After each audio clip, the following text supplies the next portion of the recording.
Jason Corbett, the owner and tattooer at Insider Tattoo Edinburgh. We're going to talk about some COVID-19 shit.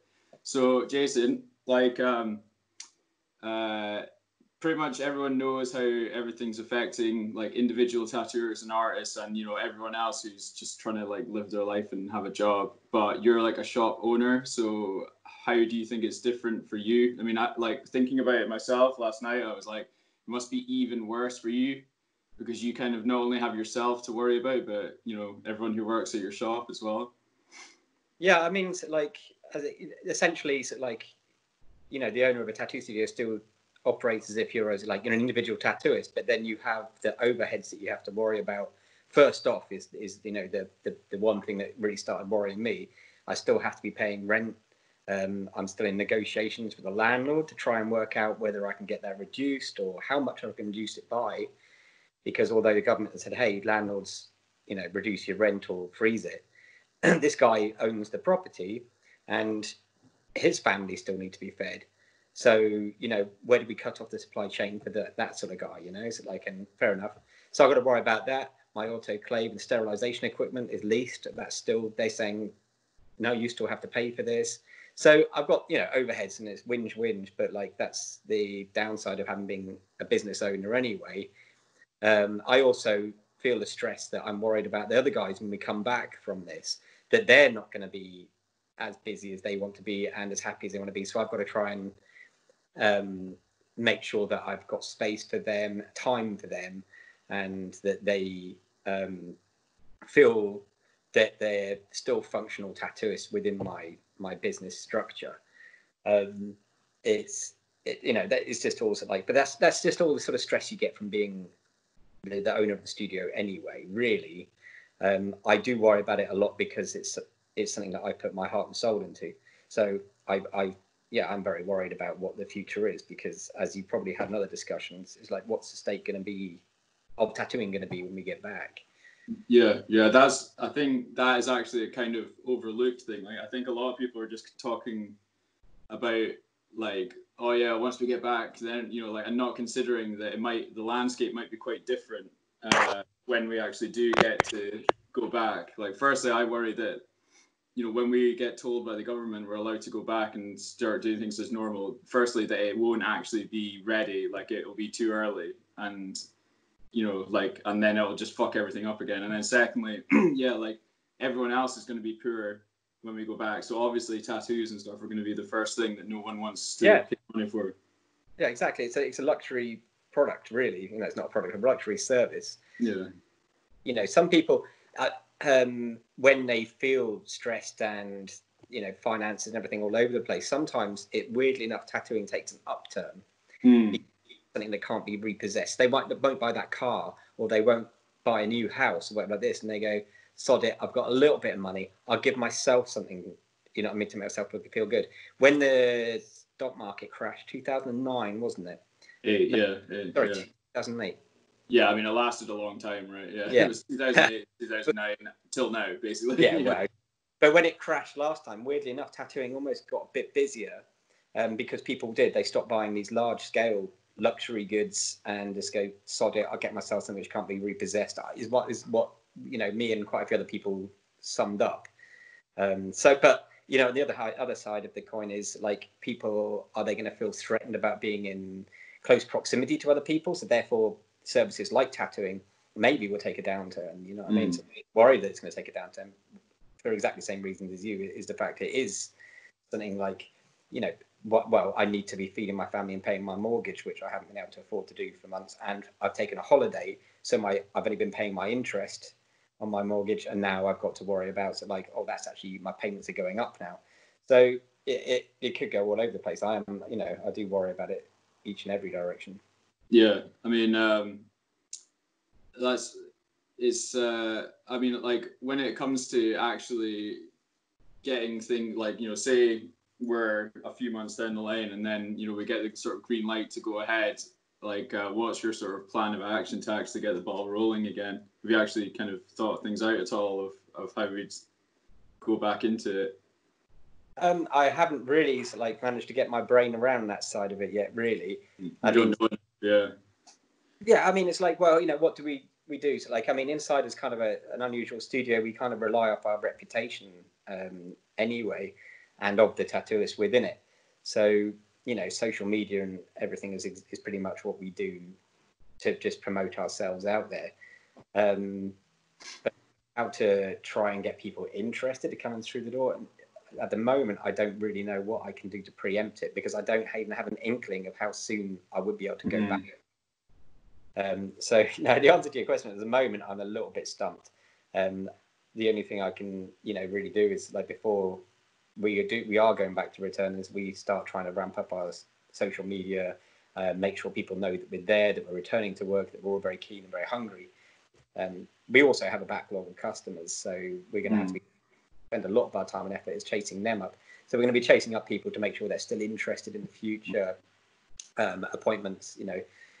Say they've booked in 6 months' time. Maybe we have to, when we get through the backlog in the first place, is we have to try and get hold of people and go, are you still wanting to do this?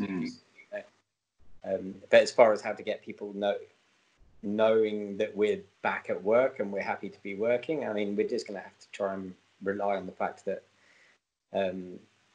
that we have a reputation and people can maybe keep an eye on the social media, which I think a lot of people do. But yeah, I mean, like, from when I've been speaking to my customers, like, recently, it's like they are still really keen to get the tattoo.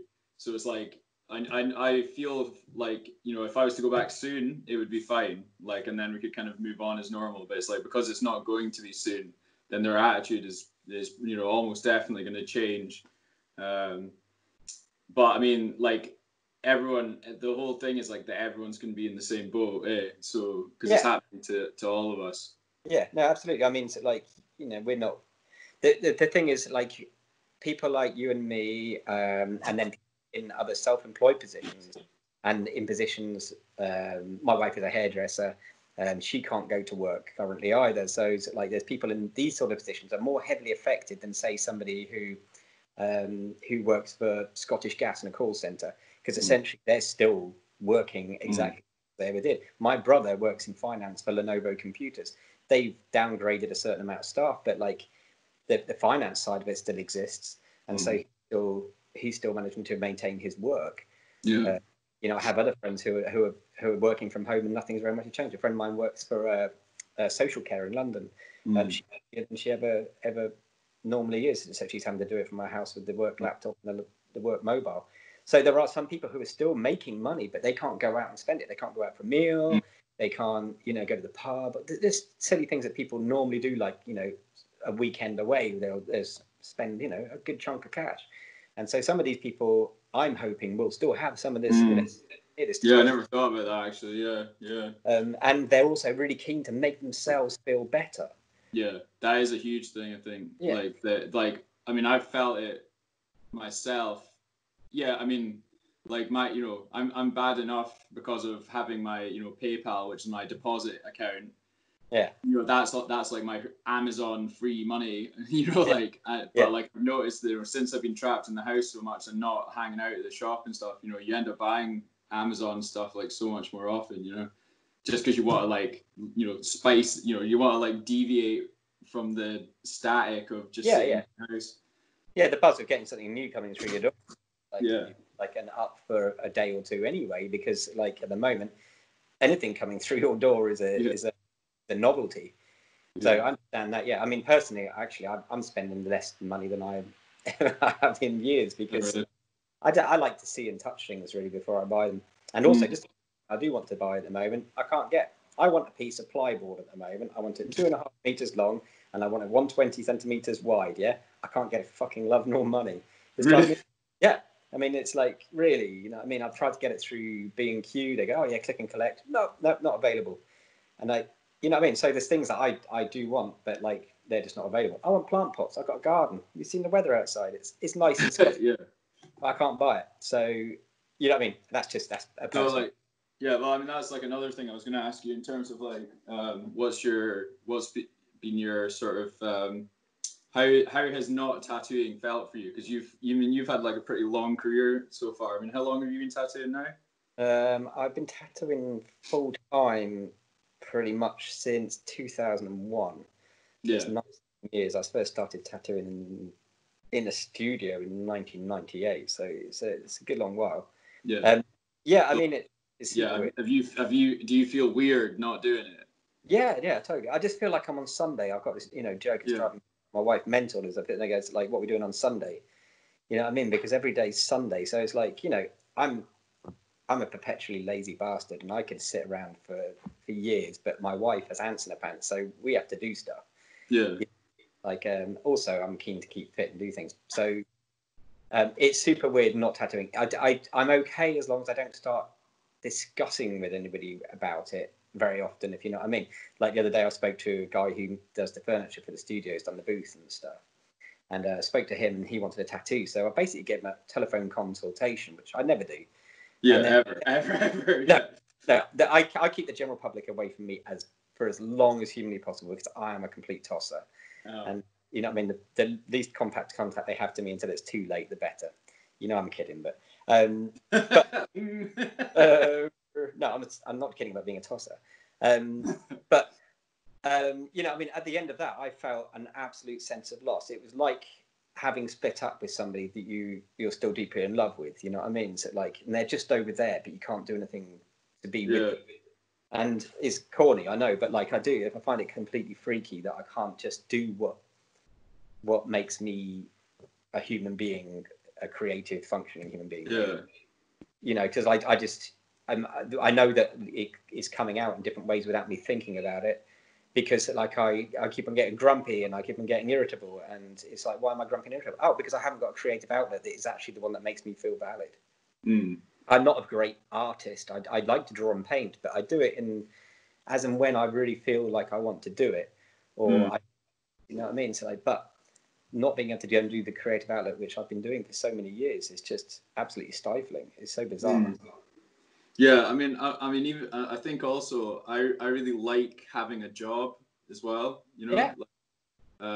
So not only like I feel like for me personally, because I'm lucky that I've got like a sort of home music studio and stuff. So like creatively, I don't feel particularly missing too much of that, because it's just like it just gets funneled into something else, you know. And then I've been doing like video stuff and all that stuff. So like for me, like the creative side of it, but I really don't like not feeling like I have a job and doing my routine where I go to the shop, and then, you know, like, and then having my engagement with my customers, and, you know, and being a professional. Like I really like that, and that's the thing that I'm missing. And you're very much a professional as well, so. No, absolutely, yeah. I mean, so like I 100% miss having a job and doing something. You know, I mean, I was unemployed when I was in my early 20s, and I first left home for a few years. And the reasons like I started going nuts, I think, then is because I wasn't doing a job. I wasn't functioning and doing something. I was in bands and stuff and doing roadieing work, but nothing was ever permanent and proper. Those like to not be going out and doing my job, you know, as you say, the routines, like sometimes, you know, when it is day-to-day life, it drives you nuts, because I'll get up, have my breakfast, you know what I mean, get down to the studio, I've got to be there on time, I've got to make sure everything's ready for the customer. But in some ways, that's the thrilling part of it, isn't it? Because it's like it's what keeps you going, keeps you alive, makes you feel useful. I mean, making music on your own, and you know what I mean, like I picked out my guitars for the first time since I moved house last year, really started playing them again and recording little bits and bobs. But it's a very insular thing, the same as sitting down doing. But in a studio, we're sitting there and we're tattooing, and we've got, you know, you basically show off and entertain the customer, or listen to their problems, or, you know, discuss things, talk about cooking, whatever. Then you have banter with other people in the studio, and it's a very social environment. And that's something which you're not getting. I mean, I'm with my wife, who I love dearly, but like I know every now and again she just wishes I'd shut the fuck up, and she could have a conversation with somebody else, you know. Yeah, well, yeah. I mean, that's completely reasonable. You know, like, I mean, you need to. Yeah, like for me, I'm very sociable until like there's this like breaking point, and I'm like, no, like I have to be by myself now. But now it's like, but yeah, it's like I really like being around and having banter in the shop and everything, and but then I need to be alone as well. But now it's like I'm getting too much of being alone. Yeah, it's one-sided. Yeah, it's one side of your personality, one side of what you're going to do. I mean, I love being on my own, but like, if I want to be on my own, I want to be on my own as well. That in this situation is impossible. yeah. I mean, like Ben Red Hot and Blue. He was saying, you know, his flat is like, he says there's 2 doors in his flat, the front door and the toilet door, and then it's just the flat, and it's like him and his wife are just like going mental in there, you know, because there's no like separation. It's just like, I mean, that must be brutal. Yeah, it's gotta be. I mean, I have a garden, so I'm very fortunate. Like, I mean, I just go out there and, you know, I pick out willow herb. You ever heard of willow herb? It's a really fucking irritating little purple flower. You see it everywhere. I keep constantly picking out my garden, and I feel like those mental old men who go, "Oh look, there's a bit of willow herb over there." I think that's because that's what you are. Just lean into it. Just accept it. I had another question that, like, in regards to, like, because you've like been around in the industry for, you know, longer than someone like me.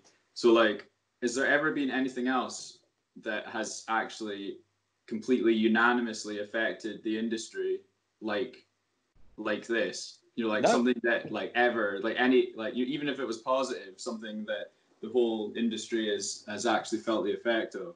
Yeah, I mean, like, the only one I can think of was a kind of positive negative. It was a push me, pull me, was when tattoos went kind of official and went on TV, for example. Official. Yeah. Official tattoos. You know what I mean? It's just like, suddenly it was just like, oh, look, you know, general public, you could be getting a custom tattoo. I mean, when Miami Ink and stuff like that came on TV, so, like, as much as I wanted to, you know, sort of like pull my eyes out watching it most of the time, because you do when you're watching being a busman's holiday on any industry, you know, saying my industry is different. But, like, you know, that made a massive change, because I'd been doing custom tattoos for years, and there was studios doing it.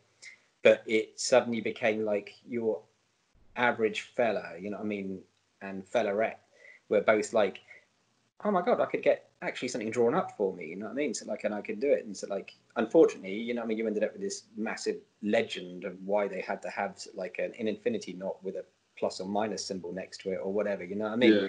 Yeah. But it massively changed the industry, I think. People started seeing tattooing as a career rather than, like, it being something which weirdos and rebels did, essentially.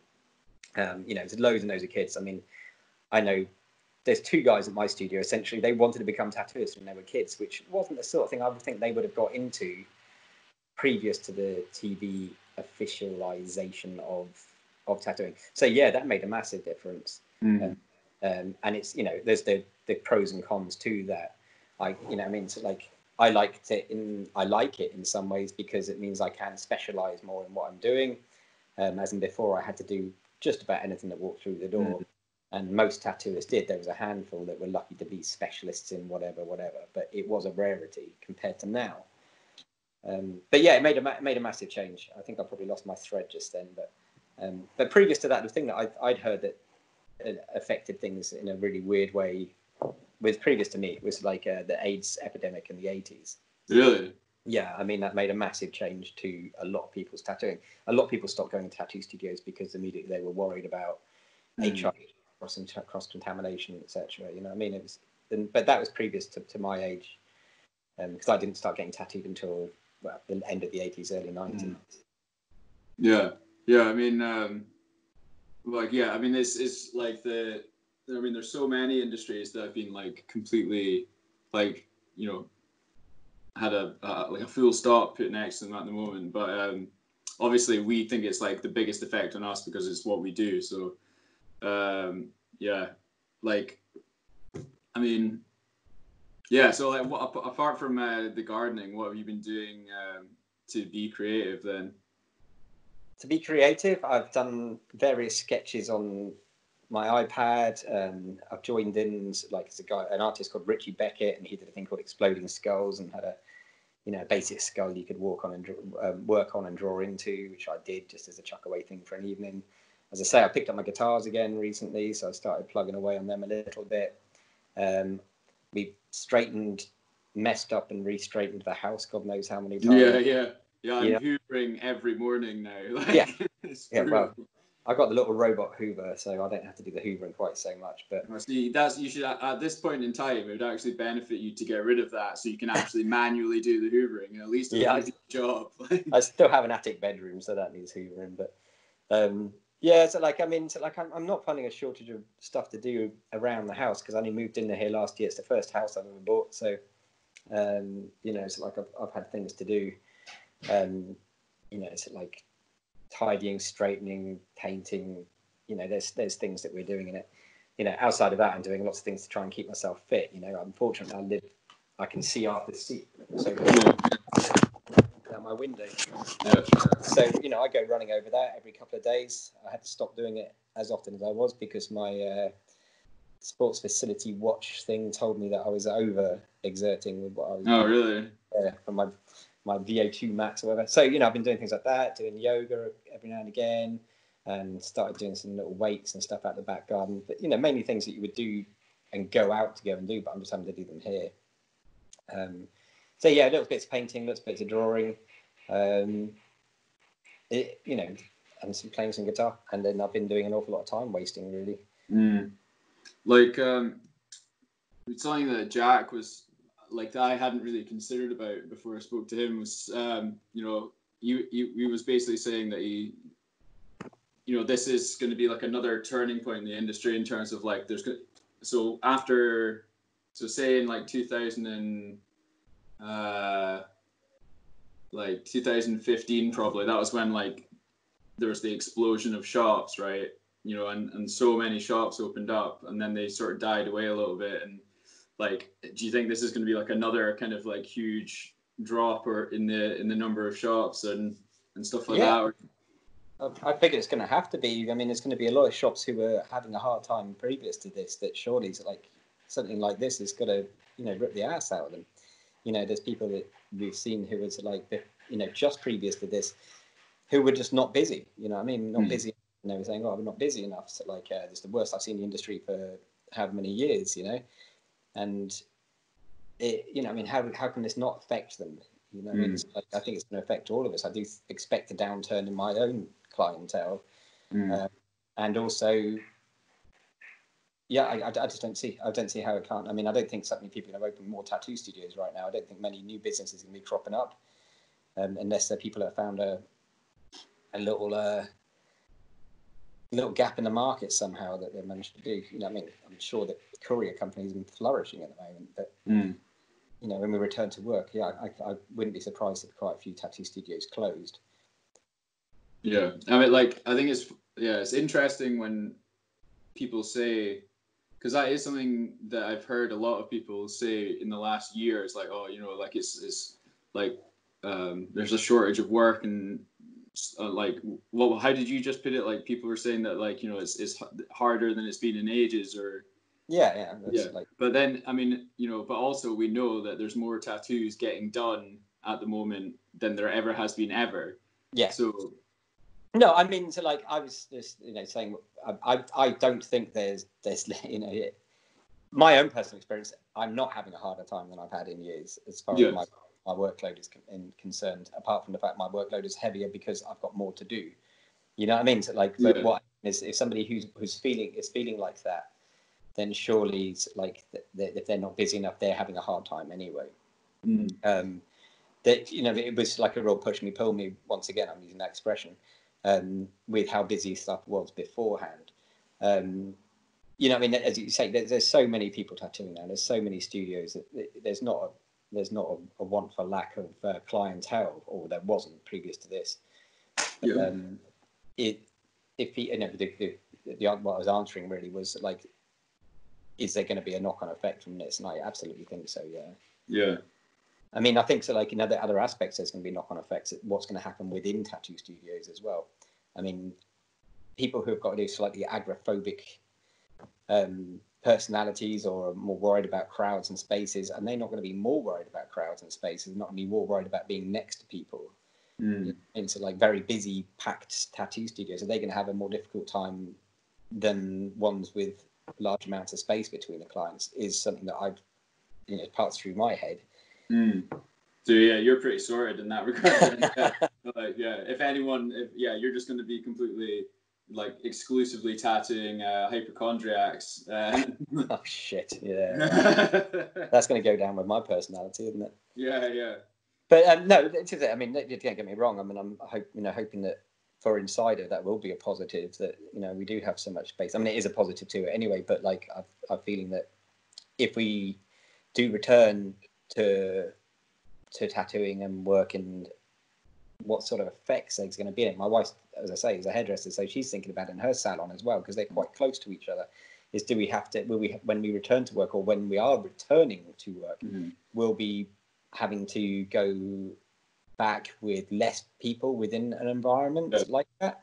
You know, I have seen stuff where it's said that like the way that it might work is you have to like kind of be able to prove that you can, that, you know, that your business can open up under certain restrictions in terms of like, you know, two workstations have to be a minimum distance apart from each other. So, exactly. I mean, you know, because in the, you know, our social distancing at the moment is that, like, you know, we want to have 2 meters between each person. So is that going to be what they're essentially going to think people like tattooists, hairdressers, manicurists, etc., that the sort of thing they're going to have to be able to do? And of course, a client is having to sign a form saying, yeah, I agree to the procedure. They're going to have to say, so like, yes, I'm agreeing that like this person can be near me, essentially. But then it's like, yeah, I mean, surely when it comes to hands-on industries like tattooing and hairdressing, you know, you can't say, right, okay, there have to be 2 stations this minimum distance apart, but the 2 people that are working together are allowed to literally touch each other. That kind of doesn't really make sense. No, it doesn't. But like, there's a lot of ins and outs on, like, say the health authorities within tattoo studios. It doesn't really make sense. You know? No, I mean, true. Like, these are people take seminars, and they like have a bunch of information given to them. They take which they find most interesting back with them. You know, so like, I've over the years seen some really crazy stuff from different health authorities. You know, so like the separation floor to ceiling of a waiting room from a tattooing area in Edinburgh and many other places came from a seminar I heard of quite a few years ago down in Westminster, the council down there, and they've essentially said that, like, the reason that you want the floor to ceiling is if you hit a main artery, the blood can't arc over and hit the people in the waiting room. Yeah, if you're like standing there yawning at a particular time. Or with an open wound, you know, waving like that, and then it's like, you know, oh, this blood's spurting over because like somebody's tattooed so hard. I mean, I don't know about you, but I don't know anybody who's ever hit a main artery and caused like any form of bleeding. Yeah, I mean, that's like, I mean, that's the whole problem with these.